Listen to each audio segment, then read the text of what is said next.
En los extensos llanos del sur, donde el viento sopla como si arrastrara las voces del pasado y la noche parece no tener fin, los ancianos aún cuentan una historia que hiela la sangre. Dicen que cuando el viento sopla grave y profundo, el silbón anda lejos. Pero si el silbido suena cerca y claro, es porque ya está detrás de ti.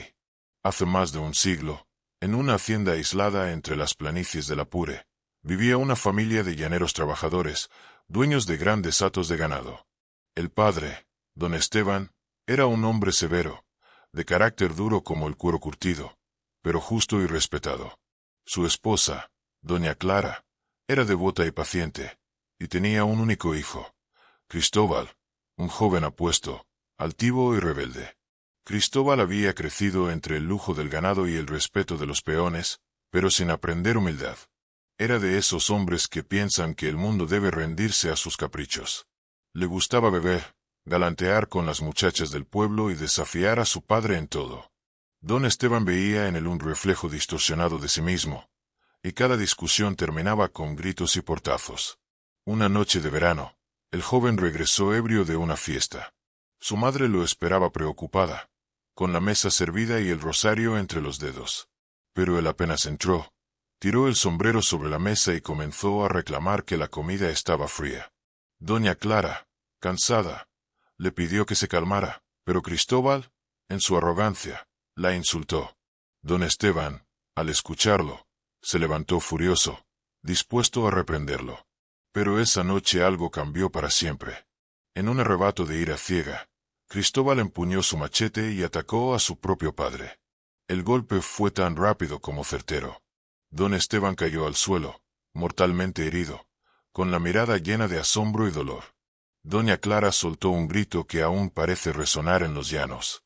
El joven, sin entender lo que había hecho, huyó al monte con las manos manchadas de sangre. Pero los peones, al escuchar los gritos, lo persiguieron. Cuando lo atraparon, lo llevaron ante su abuelo, un viejo recio que conocía las costumbres y las maldiciones de la tierra. «Este demonio no merece vivir», dijo el anciano con voz quebrada. «Ha matado a su propio padre. No hay perdón para eso». El abuelo ordenó un castigo brutal. Lo amarraron a un poste, lo azotaron hasta desgarrarle la piel, y luego le echaron sal en las heridas. Le rompieron los huesos de las piernas con un garrote para que no pudiera huir. Como acto final, le colocaron un saco con los huesos de su padre sobre los hombros. «Caminarás eternamente, maldito», le dijo el abuelo, «hasta que el peso de tus pecados te consuma. Que el viento lleve tu silbido y que nunca halles descanso». Y así fue. Desde entonces, dicen los llaneros, en las noches sin luna se escucha un silbido largo, lúgubre, que parece venir de todas partes y de ninguna. Fa, do, re, mi dos, fa, sol. El silbón camina por los llanos, cargando el saco con los huesos de su padre, buscando víctimas para su eterno tormento. Se dice que se acerca a los borrachos y mujeriegos, los mismos vicios que una vez tuvo él, y los mata sin piedad, rompiéndoles los huesos uno a uno. Al amanecer, solo quedan rastros de sangre y un eco lejano en el viento. El silbón no envejece, no descansa, no perdona. Es el hijo que traicionó la sangre. Y su castigo no conoce fin. Pasaron décadas desde aquella noche en que Cristóbal fue condenado. Los llanos siguieron siendo testigos del paso del tiempo, del canto de los arrieros y del silbido del viento entre los árboles. Pero el alma del muchacho no encontró descanso. Los peones comenzaron a contar que, cuando el cielo se nublaba y el aire se volvía pesado, el ganado se agitaba sin motivo. Los perros aullaban mirando al horizonte, y los caballos se negaban a avanzar. Era la semeal, el silbón andaba cerca. Una madrugada, un hombre llamado Tomás Rivas, un arriero solitario que transportaba ganado entre los pueblos, decidió acampar junto a una laguna. Encendió una fogata, amarró a su caballo y se sirvió un trago de aguardiente. El viento silbaba suave, casi como una melodía. Tomás, cansado por el día de viaje, murmuró: «Parece que los espíritus también tienen ganas de cantar esta noche». El hombre se recostó bajo un árbol y cerró los ojos. Pero entonces escuchó algo distinto. Un silbido que no era del viento. Fa, si, do, re, mi, dos, fa, sol. El sonido se repetía, como una escala interminable. Primero parecía lejano, luego se acercaba, más y más nítido. Tomás se incorporó, confundido.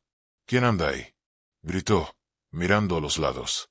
No había nadie, solo el fuego crepitando y el resoplido nervioso del caballo. Entonces el silbido volvió, esta vez, detrás de él. Tomás giró lentamente y vio algo que lo dejó sin aliento. Una figura alta, huesuda, cubierta por un saco oscuro que colgaba de sus hombros.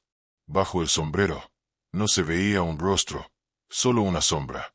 En su espalda cargaba un costal viejo, del cual caían huesos que resonaban como campanas huecas al golpear el suelo. El aire se volvió helado. Tomás intentó levantarse, pero sus piernas no respondían.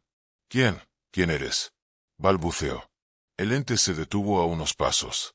El silbido cesó, y una voz grave, como si viniera desde el fondo de la tierra, respondió.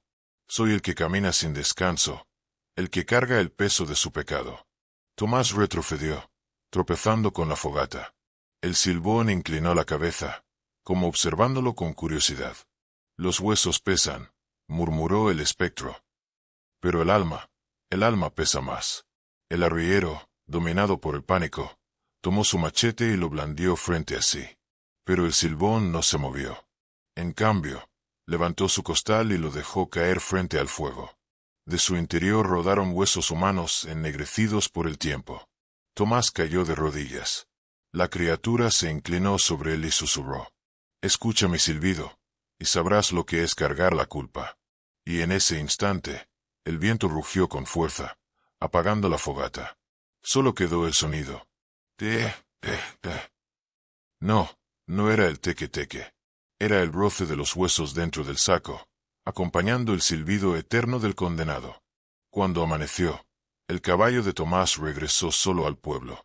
Llevaba marcas de arañazos en el lomo y espuma seca en la boca. Los llaneros buscaron al arriero por días, pero jamás encontraron su cuerpo. Solo hallaron su machete, grabadas en la tierra, las huellas de pies descalzos, y al lado de ellas, un costal roto con 3 huesos humanos dentro. Desde entonces, los ancianos repiten la advertencia. Si oyes el silbido lejos, no temas.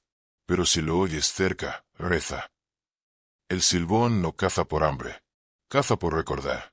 Y su lamento es el eco de una culpa que ni la muerte pudo enterrar. Las noticias del encuentro de Tomás se esparcieron como pólvora por todo el llano. Los hombres del pueblo no podían creerlo. Unos juraban que había sido el aguardiente. Otros, que el silbón había regresado para cobrar nuevas almas. El compadre Eusebio, viejo cazador de jaguares, fue el primero en levantar la voz. Si ese demonio anda suelto, lo cazaremos. Armados con machetes, escopetas y faroles de querosene, un grupo de 7 hombres partió al anochecer rumbo a la sabana donde Tomás perdió el juicio. El viento soplaba raro esa noche, como si silbara entre los árboles. Los perros no ladraban. Los caballos, inquietos, se negaban a avanzar.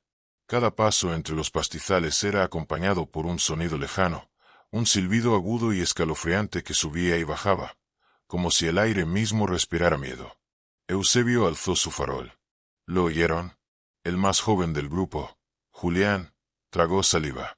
Dicen que si lo escuchas cerca, está lejos, pero si lo oyes lejos, ya está detrás de ti. De pronto, uno de los hombres gritó. El farol cayó al suelo, rodando entre la hierba. En la penumbra, algo se movía, alto, encorvado, con el saco al hombro. Un olor insoportable a carne podrida llenó el aire. Ahí está, rugió Eusebio, disparando su escopeta. El eco del disparo se perdió en la nada. El viento cesó. Solo quedó el silbido, más fuerte, más largo, desgarrando la noche. El humo se disipó, y el silbón estaba de pie, ileso. Sus ojos brillaban como brasas, y del costal caían huesos que tintineaban contra el suelo. Los hombres retrocedieron. Nadie volvió a hablar. Eusebio intentó recargar su arma, pero el espectro ya no estaba. Solo el viento, el silbido, y un murmullo. Por la sangre del hijo, por la maldición del padre. El suelo comenzó a temblar. Los faroles se apagaron uno por uno. Y en la oscuridad, el grito de Julián fue lo último que se escuchó antes de que todo el llano quedara en silencio. Al amanecer, solo hallaron los costales vacíos, los faroles rotos y marcas en la tierra, como si algo enorme hubiera sido arrastrado. Desde entonces, cada vez que el viento silba entre los árboles del llano, los ancianos dicen que el silbón anda contando sus huesos, esperando a su próxima víctima. Cuando el amanecer despuntó sobre los llanos, el viento trajo un silencio extraño.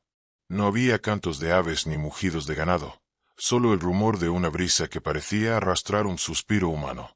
Los hombres que habían sobrevivido a la cacería del silbón regresaron al pueblo con el rostro pálido y los ojos vacíos. Algunos balbuceaban incoherencias, otros no volvieron a hablar jamás. Entre ellos estaba don Melquíades, el viejo cazador que lideró la búsqueda. Llevaba consigo un saco, y dentro, solo huesos rotos y un sombrero viejo, el mismo que pertenecía al muchacho que una vez fue humano. Esa noche, mientras la aldea entera se reunía en torno al fuego, don Melquíades contó lo que vio. Lo perseguimos hasta el borde del río, pero no corría. Flotaba. Y cuando lo tuvimos cerca, el aire se volvió pesado, como si el llano respirara con él. Grité su nombre, y juro por mi madre, que el silbón me respondió con un llanto. El anciano temblaba al hablar. Dijo que en ese instante, el espíritu dejó caer su saco y sus huesos se disolvieron en el agua. Luego, el viento comenzó a silbar, un sonido largo, triste, que se alejaba poco a poco hasta desaparecer entre las nubes. Desde entonces, nadie volvió a ver al silbón de día. Pero cada cierto tiempo, cuando el cielo del llano se torna rojo al atardecer, los campesinos dicen escuchar ese silbido. Dicen que quien lo oye lejos está a salvo, pero si lo escuchas cerca, ya es tarde. Porque el silbón no busca venganza, busca compañía. Y mientras el fuego del pueblo se apagaba, don Melquíades levantó la vista hacia el horizonte. El viento le trajo un silbido suave, casi cariñoso. Sonrió, dejó caer su machete y susurró: «Al fin vienes por mí, muchacho». Esa fue la última noche que lo vieron. A la mañana siguiente, su casa estaba vacía, la puerta abierta, sobre su cama, un saco viejo, con un solo hueso dentro.